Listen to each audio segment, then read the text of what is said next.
நீங்கள் வெக்கமில்லாமல் சொல்கிறீர்கள். ஆங்கிலத்தில் ஆர்கானிக் ஃபுட் என்கிறீர்கள், இயற்கை விவசாயம் என்று வேளாண்மை என்கிறீர்கள், நஞ்சில்லாத உணவு என்கிறீர்கள், பாரம்பரிய உணவு என்கிறீர்கள்.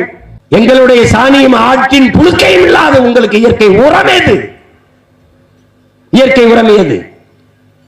இரண்டாம் உலகப் போரில் வெடிக்காத வெடிவுப்புகளை அவன் ரசாயன உரங்களாக மாற்றினான். அதை சந்தைப்படுத்துவதற்கு மிகப்பெரிய மக்கள் தொகை கொண்ட நாடுகளை நாடினான். அங்கே வந்து வேளாண் கல்லூரிகளில் இருக்க பேராசிரியர் பெருமக்கள் வேளாண் கல்லூரி அணுகி இந்த ரசாயன உரத்தை சந்தைப்படுத்த தொடங்கினான். நம் பாரம்பரிய நெல் வகைகளாக இருக்கிற கருடஞ்சம்பா, மாப்பிளை சம்பா, இது மாதிரி மிக உயர்ந்து நீண்டு வளர்கிற நெற்பயிர்களை எல்லாம் இந்த உரங்களை போட்ட பிறகு விளைச்சல் குறைந்து விட்டது. அப்போது நமது வேளாண் குடிமக்கள் முறையிட்டார்கள், என்னையா அவன் உரத்தை போட்டான ஒண்ணுமே விளையல அப்படின்னு. அப்பனுடைய விதை தப்பா இருக்குது என்று அவன் ஒரு விதையை கொண்டு வந்தான். அதுதான் குட்டை வயிறான 5008, 5020 என்ற குட்டை பயிர்கள். அன்றைக்கு ஒரு ஆள் உயரத்துக்கு வளர்ந்து வளர்ந்து சாஞ்சி கிடந்தது. பருவக்காற்று எந்த பக்கம் வீசியதோ அந்த பக்கம், எந்த பக்கம் காற்றடித்தோ அந்த பக்கம் சாஞ்சி கிடந்தது. நாம் குனிந்து அறுத்தார்கள். அடி காட்டுக்கு, நுனி வீட்டுக்கு, நடு மாட்டுக்கு என்று ஒரு சொலவடை இருந்தது. அடி காட்டிலே உரமாக இருந்தது, நுனி வீட்டுக்கு வந்தது நெல், நடு எங்களுக்கு தீவனமாக இருந்தது வைக்கோல். அன்றைக்கு குனிந்து அறுத்தார்கள். இன்று வரப்புக்கு கீழே முட்டி போட்டு இருக்கிறார்கள். அடி இருக்கிறது, நுனி இருக்கிறது, நடு எங்கே? எங்களுக்கு தீவனமான வைக்கோல் எங்கே? இல்லை, ஒழித்தார்கள். ஒழித்தார்கள். வரப்புயர நீர் உயரும், நீர் உயர நெல் உயரும், நெல் உயர குடி உயரும், குடி உயர கோல் உயரும், கோல் உயர கோல் உயர்வான் என்று அவை வாடினார். ஆனால் வரப்பு இருக்கிறது, நீர் இருக்கிறதா? நீர் உயர்கிறதா? இல்லை. நீர் உயர்ந்தாலும் நெல் உயர்கிறதா? இல்லை. வரப்புக்கு கீழே, ஒரு அடிக்கு கீழே நெல் இருக்கிறது. காரணம், குட்டை பயிர், மாட்டுக்கு தீவனம் இல்லாமல் ஒழிக்க வேண்டும் என்பதற்காகவே உருவாக்கப்பட்ட விதை. ஏன் மாட்டை ஒழிக்க வேண்டும்? இந்த மாடுகள் நாங்கள் இருக்கிற வரை ரசாயன உரத்திற்கு நீங்கள் போக மாட்டீர்கள். எங்களுடைய மாட்டு சாணம், எருவும் ஆட்டு புழுக்கையும் இயற்கை உரங்கள். எங்களுடைய சாணத்தை, ஆட்டு புழுக்கையை நீங்கள் செடி பயிர் அதன் வேர்களை கொட்டுகிற போது நாங்கள் ஈரத்தை உறிஞ்சி குடித்து வைத்துக் கொள்ளுவோம். கொஞ்சம் தண்ணீர் பாய்ச்சினால் போதும். நாங்கள் நீரை பிடித்து வைத்துக் கொண்டு நீண்ட நாட்கள் வேரிலே ஈரப்பதத்தை காத்து வைப்போம். ஆனால் நீங்கள் அதை விடுத்து விட்டு ரசாயன உரத்தை கொட்டுகிறீர்கள், உப்பை கொட்டுகிறீர்கள், வெடி உப்பை. உப்பை தின்னவன் தண்ணி குடிப்பான் என்பது போல, நாக்கு வறண்டுவது போல உப்பை கொட்டினவன் நிலம் வறண்டு போகிறது. உடனே அடிக்கடி தண்ணீர் தேவைப்படுகிறது. உரம் என்கிற பெயரிலே நச்சை நீங்கள் வேரிலே கொட்டுகிறீர்கள். அந்த நச்சை கொட்டுவதால் என்ன?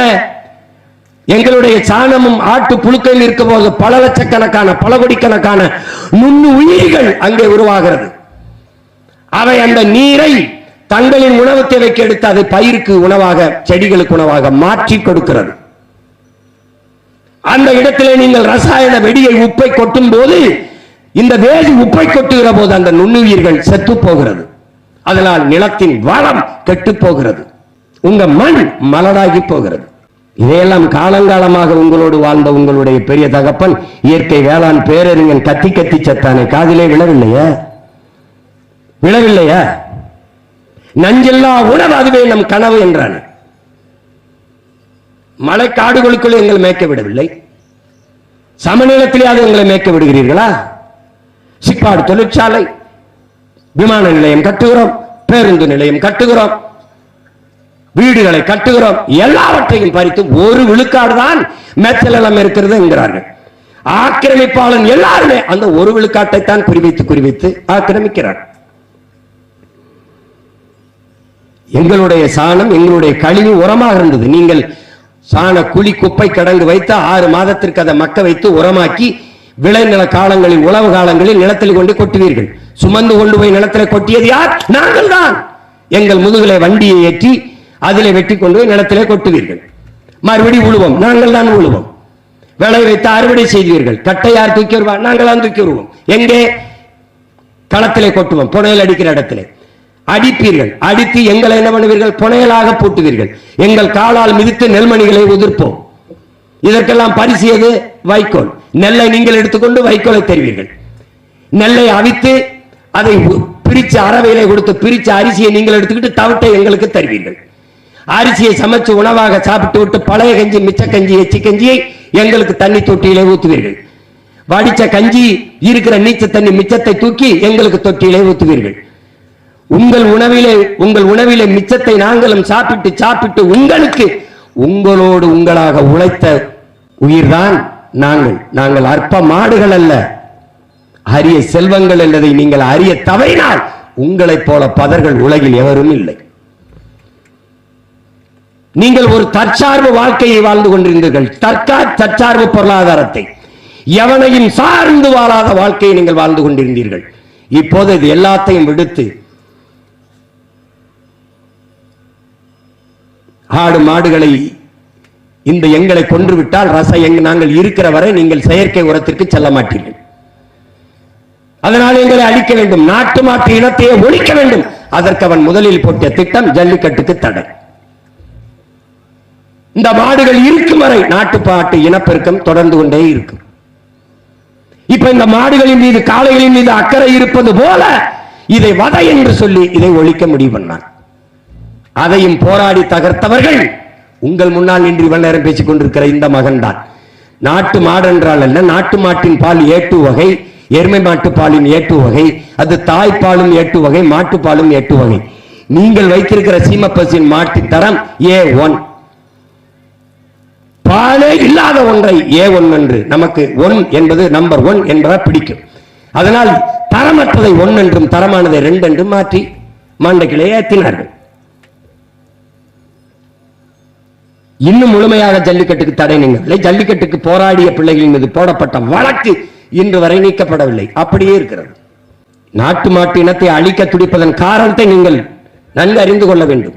நாங்கள் நாட்டு மாடுகள் போடுகிற சாணத்தை காலையில் வந்து பாருங்கள், பூச்சி புழு வண்டு இருக்கும். சீமை பசுகள் போடுகிற சாணத்தை காலையில் வந்து பாருங்கள், காஞ்சு காற்றிலே பறக்கும். நாங்கள் போடுகிற கண்ணுக்குட்டியை அவுத்து விடுங்கள், நீங்க பிடிக்க முடியாது, துள்ளி குதித்து ஓடும்.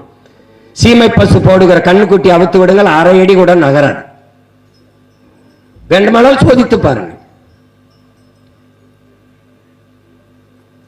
நீங்கள் சீமை பசு போடுகிற கண்ணுக்குட்டியை ஜல்லிக்கட்டுக்கு கொண்டு வாருங்கள் பார்ப்போம். ஜல்லிக்கட்டு காளையாக மாற்றுங்கள் பார்ப்போம். இங்கே காளையாக நிற்கிற எல்லாம் நாங்கள் போட்ட குட்டிகள் தான், எங்கள் பாலிலே ஊட்டமாக வளர்ந்தவர்கள் தான். இதை அறிவார்ந்த தமிழ் சமூக மக்கள் நீங்கள் புரிந்து கொள்ள வேண்டும். இதெல்லாம் தேவையா? ஆடு மாடுகளுக்கெல்லாம் பேசுகிறார்கள், இதையெல்லாம் பேசுகிறார்கள் என்று பேசினால் ஒன்றும் பண்ண முடியாது. இயற்கை வேளாண்மை என்றால் மாடும் ஆடும் இல்லாது ஏது இயற்கை வேளாண்மை? ஏது? ஒரு முருங்கை மரமும் ஒரு பசுமாடும் இருந்தால் ஒரு வீடு வறுமையை சந்திக்காது என்று நம்மாழ்வார் என்ற வேளாண் பெருஞானி சொல்கிறார். மாடு என்றால் உங்களுக்கு அவ்வளவு கேவலமா போய்விட்டதா? என்னது கொடுமை? மாடு மேய்க்க சொல்கிறார்கள், ஆடு மேய்க்க சொல்கிறார்கள் என்று. அவர்கள் எல்லாம் டாக்டராகி விடுவார்கள், மருத்துவராகி விடுவார்கள், IAS IPS ஆகி விடுவார்கள், பொறியாளர்கள் ஆகி விடுவார்கள். சோத்துக்கு மண்ணை தின்பார்கள், மாட்டு சாணியை தின்பார்கள். சோத்துக்கு என்ன செய்வார்கள்? டாக்டர் ஆகிவிட்டார், பசிக்கும் போது ஒரு ஊசி 2 மாத்திரையை சாப்பிட்டு விட்டு படுத்து விடுவாரா? என்ன செய்வார்? என்ன செய்வார்? அறிவார்ந்த மக்களே, எந்த திரவ உணவும் முழு உணவாக ஆகாது. பழச்சாறை குடி, எதை வேணாலும் குடி, முழு உணவாகாது. காலையில் கழிவு உனக்கு வராது. நீ தாயின் மார்பிலே 2 ஆண்டுகள் வெறும் பாலை மட்டும்தான் குடித்தாய், கழிவு வரும். காரணம் பால் முழு உணவு, முழு புரதச்சத்துள்ள உணவு. அதுபோல மாட்டு பாலை குடி, முழு உணவு, காலையில் கழிவு வரும். பசியோடு படுக்க போகிறது உன்னை பெற்ற தாய் ஒரு கோலை பாலை குடித்து விட்டு போய் என்று சொன்னால் பால் முழு உணவு. பால் இருக்கிற நாடு பசியை காணாது, பசியவே எதிர்கொள்ளாது, சந்திக்காது. இதையெல்லாம் அறியாது நீங்கள் கற்று என்ன பயன்? நோய்பட்டு மருத்துவர் இடத்திலே போய், ஒரு நோயாளி இடத்திலே, டாக்டர் இடத்திலே போய் ஒரு நோயாளி உட்கார்ந்தால் அவர் கேட்பார், நீங்கள் பால் சாப்பிடுங்கள் என்பார், முட்டை சாப்பிடுங்கள் என்பார், கீரை சாப்பிடுங்கள் என்பார், காய்கறி சேர்த்துக் கொள்ளுங்கள் என்பார். அப்படி கூட சொல்ல மாட்டார். நீங்க மில்க் எடுத்துக்கிறீங்க, கொஞ்சம் எக் சாப்பிடுங்க, வெஜிடபிள்ஸ் நிறைய சேர்த்துக்கிறீங்க, கொஞ்சம் கீரை எடுத்துக்கிறீங்க அப்படின்னு. இதெல்லாம் எங்க இருந்து வரும்? எங்க இருந்து வரும்? டாக்டர் கோட்டுக்குள்ள இருந்து எடுத்து கொடுத்துருவாரு.